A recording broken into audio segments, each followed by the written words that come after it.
Would you like to jump into an opening statement or go to questions? Yeah, I just want everybody to know I'm excited to be home. I'm from Columbia, South Carolina.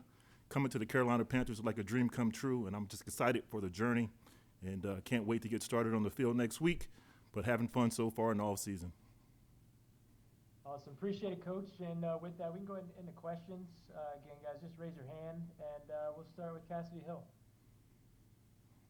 Hey, Coach, how's it going? Good, how you doing? Doing well. Both Dave and then we just talked to Brad as well have talked a lot this offseason about wanting to run the ball and that being the first thing they want this team to be identified with. Yes. What does that mean to you? How excited does that make you? I'm excited about it. Obviously, to win in this league, you got to be able to run the ball.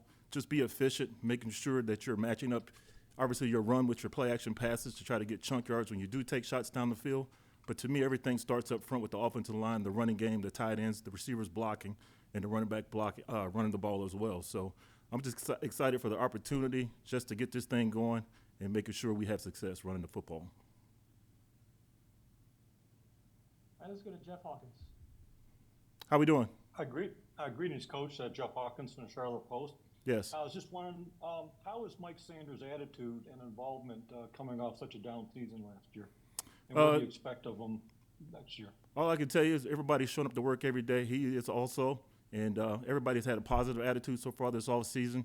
I look forward to seeing what he can do on the field. So far, what I've seen on tape, there's a lot there. There's a lot left in the tank, so I'm excited for the future. Thank you, Coach. Yes, sir. All right, let's go to Darren Gant.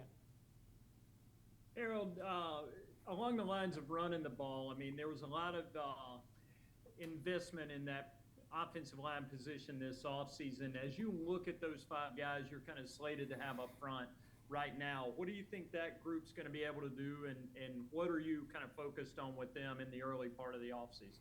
Just the early part is just teaching the offense, getting those guys comfortable with the calls and the things that we're trying to accomplish. I'm excited for the group. You know, obviously, if you got five guys that can play at a high level, the biggest thing, knock on wood, we just got to stay healthy. All those guys are capable of being high-quality players, Pro Bowl-level players, not to put pressure on any of them, but I expect big things from that group to help this team out. I believe any offensive line on any football team is the foundation of the team. I feel like we got a good start to a good foundation of a future. Let's go to David Newton, followed by Mike Kay. David Newton, ESPN.com. Good to see you. Better barbecue here or Columbia, South Carolina? Well, that's a tricky question because my grandparents owned a barbecue shop in Eastover, South Carolina, which is still open. Obviously, they've departed and gone to heaven, but my cousin still runs it. So I got to lean there first with a high number 2 with the state of North Carolina. Good answer. And also wanted to ask you about the center position. I mean, you mentioned the talent on the offensive line, but obviously you're kind of taking a leap a little bit with Austin going over to center. So I know it's way early, but what makes you believe he can make that leap, and how important you think it is to find another player that could play that position in the draft? Well, I don't consider it a big leap. It's something he's done way in his past, but he's a football player. Football players can do many different things. He's smart. He's athletic. He's capable of doing anything we asked of him. So far since I've been here, we've talked about it in my office. He feels comfortable with it, and, obviously it starts with him, and we feel confident as coaches, as an organization, that he can lead us in the right direction, and he's going to have 2 big guards next to him, so all he's got to do is lead the way, and we should be fine. Those 2 guards, I mean, when you guys got them, I mean, how much was that? How important was that to you, and what your job is? I feel like it was big for everybody. Obviously I think there's still some young talent in the room that's coming along. And again, I'll go back to say this, like, we just got to stay healthy. Doesn't matter who's in there. I know there was a lot of rotation in different lineups last year, not to use that as an excuse, but that's part of the game. We need 5 guys to be out there to play together week in and week out. And usually those guys that have the same group at the beginning of the season go deep into the playoffs. Appreciate that. I expect you to bring us some barbecue sometime. I can do that. Thanks. Hey Harold, welcome home. What's the name of the barbecue joint? Scott's Barbecue. It's in Eastover, South Carolina. It's been there since before I was born, and it's still there to this day. It's in a small town, and every time I make it back to South Carolina, I have to drive there and get some. What's the best thing on the menu? Hash and rice. Don't know if you ever tried it, but just to give you a forewarning, it's a mixture of a lot of pig parts. Oh. Yeah. as far as the offensive line's concerned, being the run game coordinator too, Icky has been a really good run blocker since he was in college. Yes, what sir. do you think the next step is for him as a pass protector? Just keep growing. Year one, it's tough. He comes in, he plays a hot position in the NFL. There's a lot of pressure from coaches, a lot of pressure from people on the outside as far as fans, the media. He just got to relax and just get better at the fundamentals. Obviously, year two, there should be a huge jump. That's what we're expecting.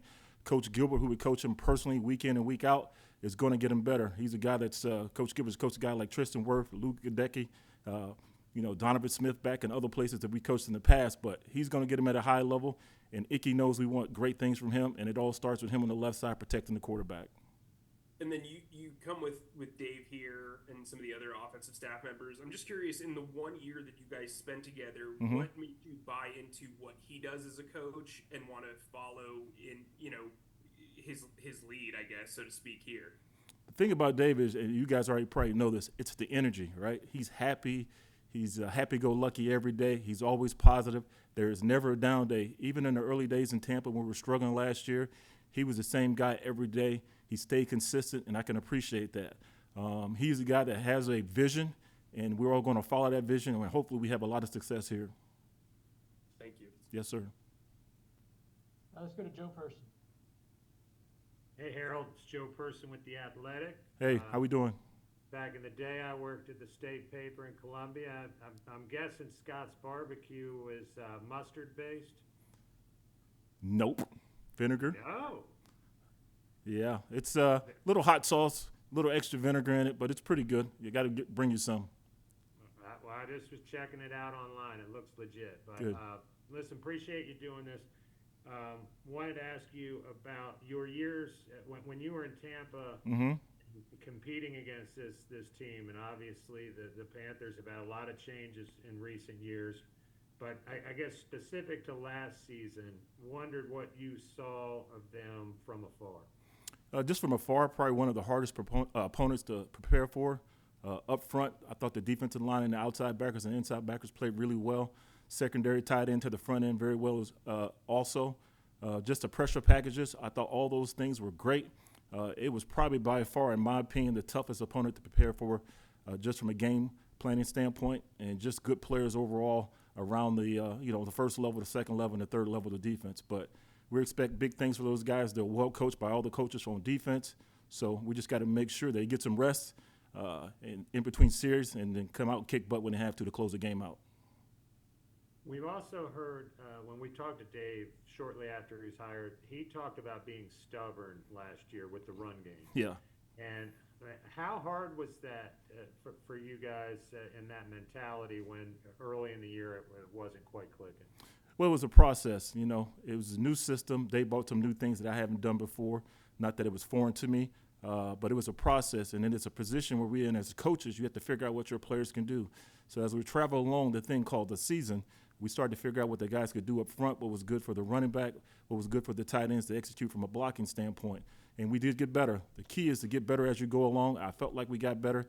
No, we didn't lead the league in rushing, but we were able to get better week in and week out to make a difference in the second half of the season and make a playoff push. Any more questions for Coach? All right, thanks, Coach. Thank all you guys. Hope to talk to you soon.